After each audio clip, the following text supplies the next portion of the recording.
Pat, thank you so much for joining me as part of the Dublin City Learning Festival.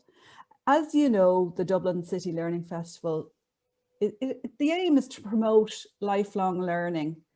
And I know when you first told me your learning story, I was absolutely inspired. And I'm sure that when anyone else hears your story, they'll be inspired to get involved in lifelong learning in some sort of way.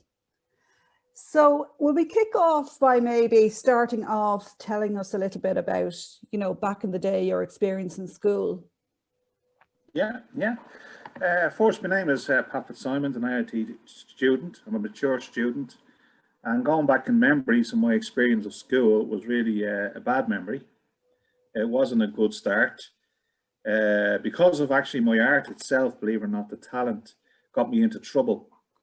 Because my art being so good, the teachers always say to me, you had brains to burn.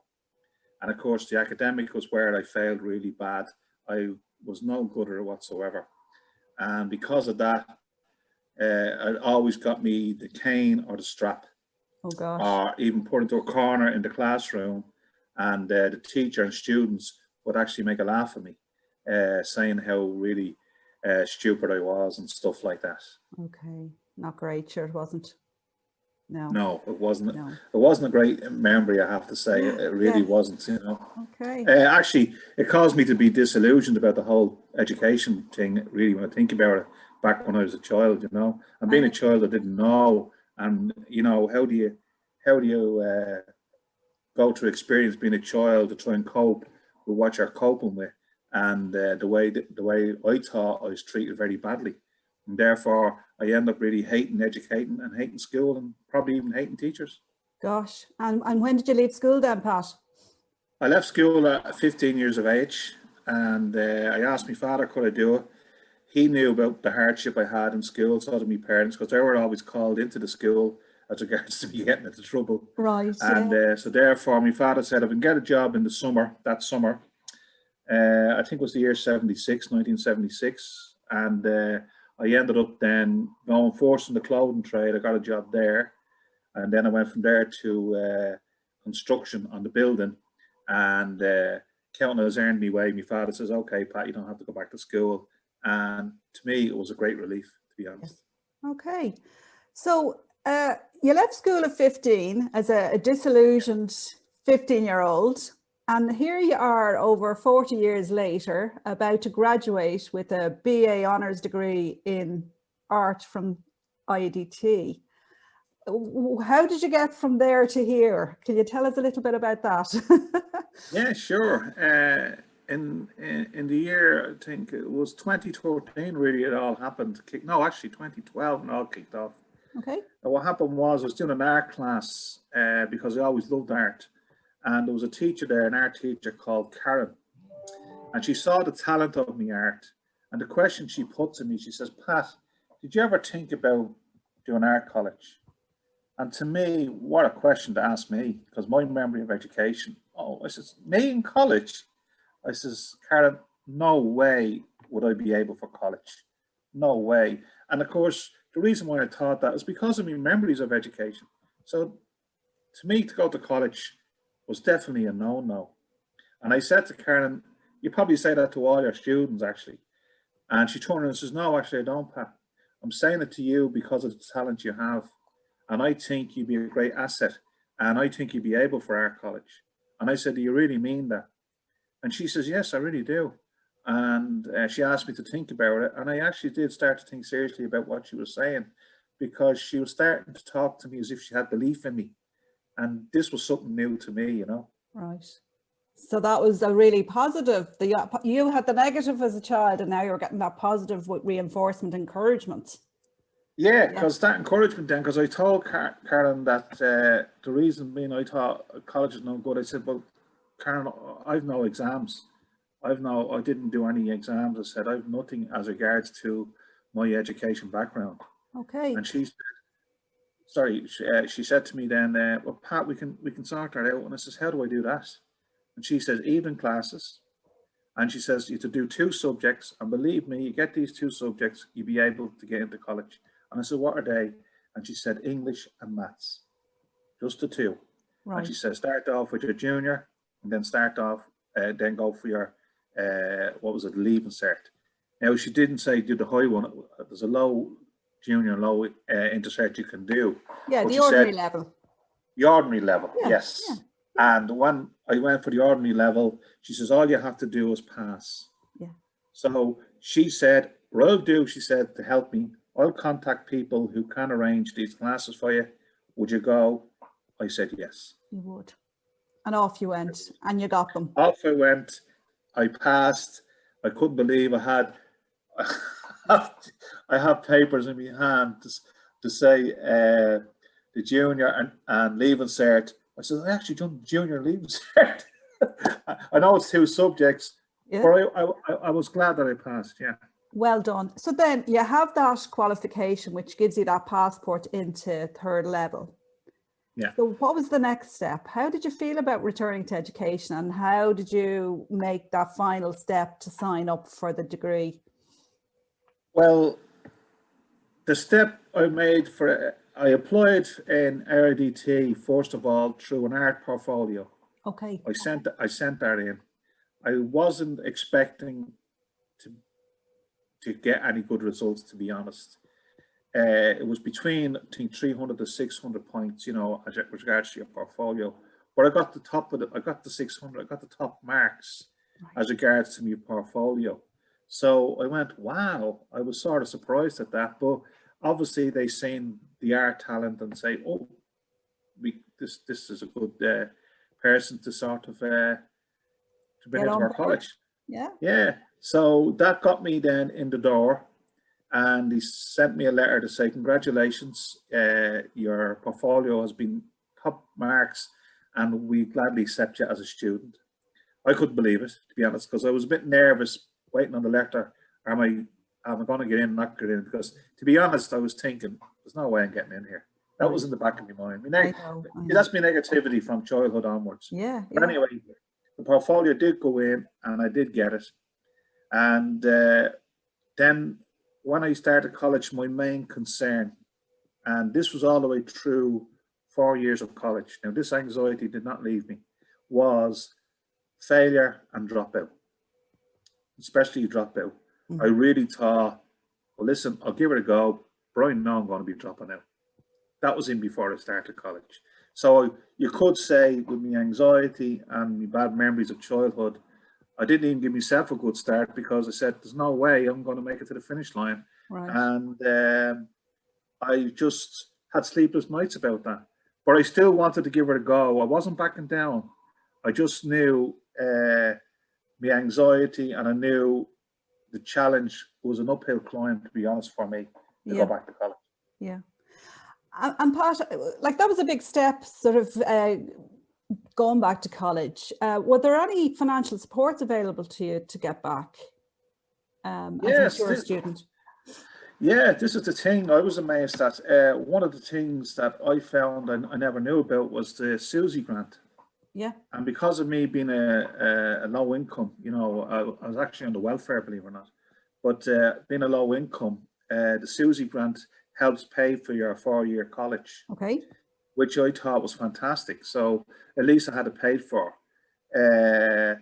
which I was so grateful for. And then after that, then you have what you call your back to school allowance. Okay. And that gives you the same amount of welfare money, but keeps your weekly income coming in for paying your bills and keeping your rent going and stuff like that. So you have your ordinary finances to keep you going. And then of course the college is paid for, so you don't have to worry about that. So in that regard, that was a fantastic support, which I think is great in this country for anyone to go back to education. The system is good like that as regards to financing and backing you up. So well done to Susie. Yeah, and good if you know about it as well. So it's great that you were able to get that help. And were there any other supports? Then when I was in college, then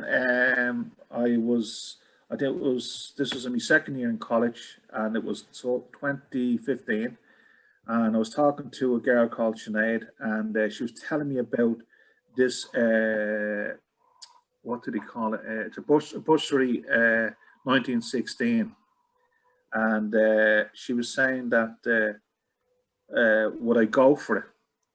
You see, it was a scholarship. And I said, when I heard the word scholarship, in my mind was, oh, a brainy, an A student, top of the range student only gets scholarships. This was in my head. I don't know. I was thinking this. Yeah. So I said to Sinead, no, I wouldn't be able to do that. I got a scholarship. This is me. And she said, well, Pat, she says, you're actually thinking wrong. She says, because the scholarship is to help those who are in financial difficulty and having problems in college. And she said, you're a great candidate for actually going for the scholarship. And she says, you never know if you're going to get it or not. But the first thing you have to do is put in for it and then find out. So she said, at least if it's yes or no, you're not going to lose anyway because you're back to square one. So should we go for it? And I said to Sinead, well, that's good reason. Go for it. So we did. And fair play to Sinead, because of my dyslexic, she helped me with the forms and how to go about applying for it, which I was very thankful for her for doing that. Brilliant. He would, write them down for me, send off the form, and wasn't expecting to hear anything.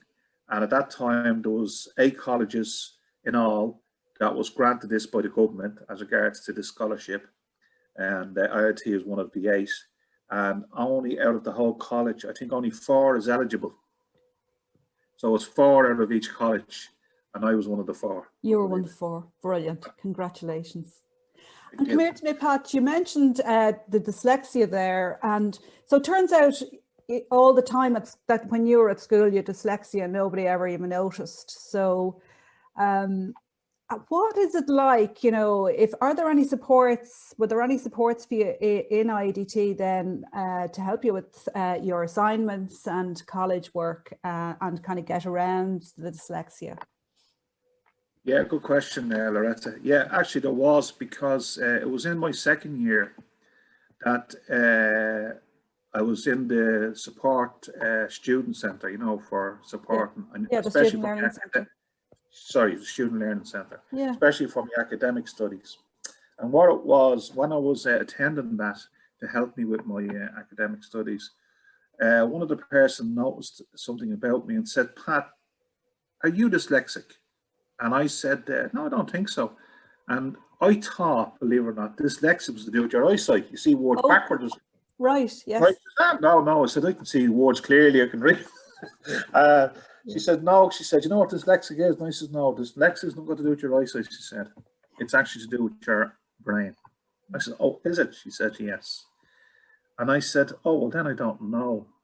So she said, would you be interested in doing the test to see if you're dyslexic? Because I didn't know whether I was or not. Yeah. So in my second year in college, she says, would you mind coming back during your summer holidays and we'd set up a test for you and we'll see and we'll take it from there. How do you feel about that? And I went, yeah, no, I'll do that, no problem.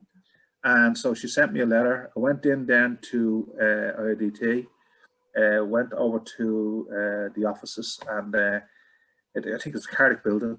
And in there, it was in the support centre actually. In there, that they done the test for me dyslexic.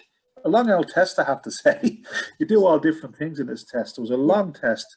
I found it very tiring actually. Yeah. But anyway, at the end of it all, it turns out I am dyslexic. Okay. So I never knew. So when you're talking about did IADT support me, they did, because first they gave me an answer to why, going back all them years ago, why I couldn't do academic, why I was being, and I believed them about me being stupid, I'm foolish, I'll never amount to anything. I believed all that, and I carried that negativity through my life. Yeah. And yet, when I realized I was dyslexic, I never forget it. I broke down crying in the office. Yeah. And the girl says, "You all right, Pat?" I says, I can't believe it. And she says, "What?" I says, all my life I've been teaching. I was trying to figure out why.